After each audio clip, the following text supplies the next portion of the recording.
Olá pessoal, recentemente o canal da Eletricidade postou uma série de tutoriais sobre malhas de aterramento e SPDA.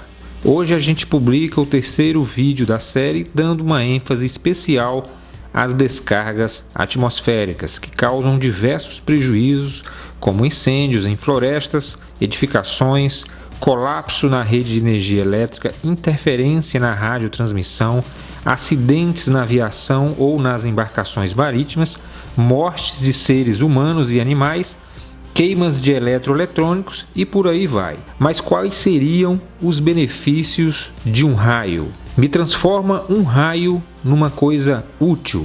Pode parecer controverso isso que eu vou dizer para vocês agora, mas existem algumas vantagens nas tempestades com raios. Veja esse vídeo e se surpreenda com alguns detalhes e revelações interessantes sobre essas tormentas elétricas. Pessoal, de aproximadamente 100 anos para cá, devido principalmente à ação do homem, alterações muito rápidas nesse ecossistema estão sendo observadas e estudadas, principalmente no desmatamento da floresta. Esse desmatamento ele altera completamente os ciclos das águas, que é o movimento infinito e circular que a água faz na natureza. Essa engenharia divina ela funciona da seguinte forma.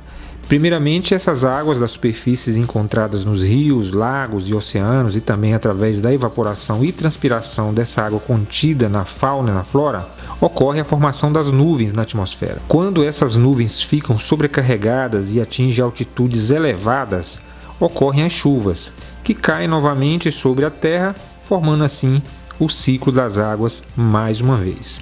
Até aqui tranquilo, qualquer criança do 5º ano conhece o processo, mas o que talvez a maioria das pessoas não conhecem é como são formadas essas tempestades com raios. Uma das teorias mais aceitas, que foi defendida pelo meteorologista britânico George Simpson, que morreu em 65, é a seguinte: a maioria das nuvens, aproximadamente 95% delas, ficam carregadas de acordo com essa imagem que a gente está mostrando aqui. A base dessa nuvem é negativa e o topo dela é positivo. No meio você tem ali uma camada isolante constituída de gelo ou de uma massa de ar muito fria, como se fosse um gigantesco capacitor no céu com capacidade de armazenar muita eletricidade estática. Uma nuvem carregada como essa aí, ela induz no solo cargas positivas que ocupam uma área correspondente ao tamanho da nuvem. Como a nuvem ela é arrastada pelo vento a cerca de 40 ou 50 km por hora, adquirindo cada vez mais estática, a região de carga positiva no solo acompanha o deslocamento da nuvem, formando praticamente uma sombra de cargas positiva. Nesse deslocamento, essas cargas positivas induzidas vão escalonando árvores, pessoas, pontes, edifícios, para-raios, morros e tudo aquilo que estiver acima do solo, que é enxergado como se fosse um para-raio natural. E dessa forma, o solo abaixo da nuvem fica com carga positiva. Então, entre esses dois polos aí, esse bipolo formado aí pela nuvem e a Terra, é possível ter uma DDP, uma diferença de potencial que varia de 10.000 a 1 bilhão de volts, sendo que a base dessa nuvem, normalmente aí uma cúmulus nimbus, que são as únicas com capacidade de produzir tempestades elétricas, pode se encontrar entre 300 metros e 10.000 metros de altura em relação ao solo. Pessoal, é importante dizer também que a rigidez dielétrica do ar em condições normais, numa umidade relativa aí adequada, é de aproximadamente 10.000 volts por centímetro. A rigidez dielétrica aí, nesse caso, ele é o valor limite de campo elétrico aplicado sobre a coluna de ar entre a nuvem e o solo, sendo que a partir desse valor o ar se ioniza e deixa de funcionar como se fosse um isolante. Então é nesse momento que a nuvem, que está literalmente curto-circuitada à Terra, ela dispara uma sequência rápida de 2 ou 3 descargas, que tem aí um diâmetro estimado de 2 a 5 centímetros. Esse fenômeno aí é chamado de descarga de retorno, que, ao contrário do que se imagina, vai da Terra para a nuvem através de um caminho ou túnel ionizado que funciona exatamente como um condutor elétrico que deixa fluir uma corrente elevadíssima aí, da ordem de 2.000 a 45.000 amperes, e nos casos mais extremos de 200 a 300 mil amperes e até 1 bilhão de volts. Sendo que esses super raios, eles são capazes de ferrar qualquer proteção já arquitetada aí pelo ser humano, tá? Só para nível de informação, pessoal, a corrente de um impulso atinge o seu valor máximo em aproximadamente 5 microsegundos e a duração total do impulso é em torno aí de 100 microsegundos. Já a duração total da descarga ela varia entre 0,1 a 1000 milissegundos, liberando aí entre 1 e 40 coulombs de carga elétrica, ok? Importante, pessoal, dizer também aqui que a maioria desses raios eles podem aquecer o ar até 30.000 graus Celsius, né? O que pode ser até 5 vezes mais quente do que a superfície do Sol, sendo que a grande maioria desses raios aí ocorre dentro da nuvem ou entre nuvens, enquanto que somente uns 20% do total de descargas ocorre entre nuvem e solo. Toda essa energia, pessoal, todo esse calor extremo, ele causa a expansão explosiva do ar como se fosse a detonação de uma bomba que inicia uma onda de choque que dá origem ao trovão e que se propaga de forma radial, né? Que se propaga em todas as direções, só que numa velocidade bem menor que a velocidade da luz. A velocidade do som é de aproximadamente 1.200 km por hora, enquanto que a velocidade da luz ou a velocidade do flash ou a velocidade de um relâmpago é de aproximadamente 300.000 km por segundo. Então é exatamente por isso que, dependendo da distância do observador ao epicentro da tempestade, existe um atraso, um delay aí de alguns segundos ou microsegundos. Pessoal, lá no início desse vídeo a gente falou sobre as desvantagens da ação e dos efeitos do raio. A gente sabe que os raios causam aí diversos prejuízos, mas agora eu queria falar para vocês, eu queria pontuar para vocês quais seriam os benefícios de um raio. Apesar de potencialmente perigosos, esses relâmpagos aí eles são extremamente importantes na natureza e têm a sua parcela de contribuição para os seres vivos, já que parte da energia dos raios é consumida na formação do ozônio, na qual 3 moléculas de oxigênio se unem para formar 2 de ozônio. Pessoal, basicamente toda a camada de ozônio existente em volta do planeta, ela foi formada a partir da energia térmica do plasma, né, que quebra as moléculas do ar, que se recombinam aí, dando origem a novos elementos que ajudam o equilíbrio da atmosfera.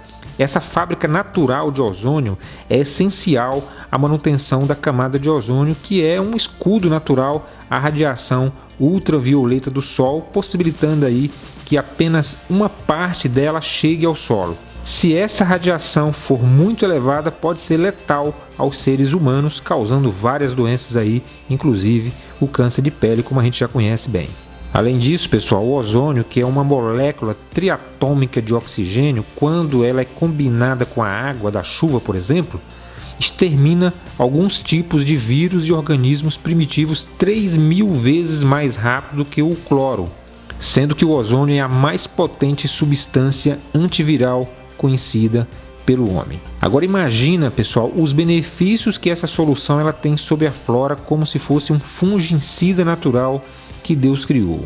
Vocês já se perguntaram por que a água da chuva ela é tão fértil na irrigação das florestas? Se você já viu os 2 primeiros vídeos dessa série sobre malhas de aterramento e SPDA, com certeza você já deve ter linkado aí a importância de uma malha de aterramento às proteções elétricas contra surtos transitórios de tensão e todo o sistema de proteção contra descargas atmosféricas que juntos têm a finalidade de mitigar os efeitos destruidores da corrente de um raio, né, dissipando no solo esses transientes, de forma que não devam surgir diferenças de potenciais entre os equipamentos ou partes desse equipamento, e também não deve surgir no solo diferenças de potenciais que causam tensões de passos perigosas para as pessoas, ok? Só para nível de informação, um raio ele sempre procura atingir os pontos mais altos e pontiagudos onde existe maior concentração de cargas ali, né? Por exemplo, topos de morros, montanhas, árvores isoladas, ponta de para-raio, antenas de TV, rádios de internet, esse tipo de coisa. Tudo que está acima do solo é um para-raio natural, principalmente se tiver um objeto pontiagudo ali. E diferentemente do que se imagina, o raio ele prefere terrenos maus condutores, né, como os graníticos ou xistosos, em vez dos bons condutores, como os calcários e os argilosos. A explicação disso é que nos terrenos isolantes há liberação de cargas elétricas para a superfície e essas cargas propiciam a queda do raio em terrenos mal condutores. A localização de áreas onde ocorrem descargas elétricas é determinada pela natureza dos seus solos e subsolos. Estes solos eles podem conter elementos magnéticos, condutores e radioativos, sendo o solo mais vulnerável aquele que contiver esses três elementos juntos aí, tá? Então a gente está chegando aqui ao final desse vídeo. Mas só para nível de informação eu queria dizer para vocês que existe um equipamento no mercado chamado detector de trovoadas, né? Esse cara ele é comercialmente conhecido como AT-Storm e consiste em dispor de informação antecipada que permite aí ao usuário, né, iniciar medidas preventivas temporais antes do começo da atividade de uma trovoada. Então esse cara ele fica monitorando ali permanentemente o campo elétrico na atmosfera e sempre que esse campo elétrico ele estiver acima de 3.000 volts por metro, ocorre um alarme alertando quanto à possibilidade de tempestade com raios com antecedência aí de 20 a 40 km de distância e dependendo do modelo até mais que isso, tá? Existe um acessório chamado AT-Flash que consegue prever uma descarga com antecedência de até 60 km, tá? Então é isso, pessoal, espero que vocês tenham gostado do conteúdo de hoje. Se você ainda não é inscrito no canal, por favor se inscrevam, porque dessa forma você recebe aí regularmente aí os links de novos vídeos. Curtam, compartilhem e dessa forma milhares de outras pessoas poderão ter acesso aí a essas informações, tá? Então é isso, um abraço e até o próximo bate-papo aí no canal da Eletricidade.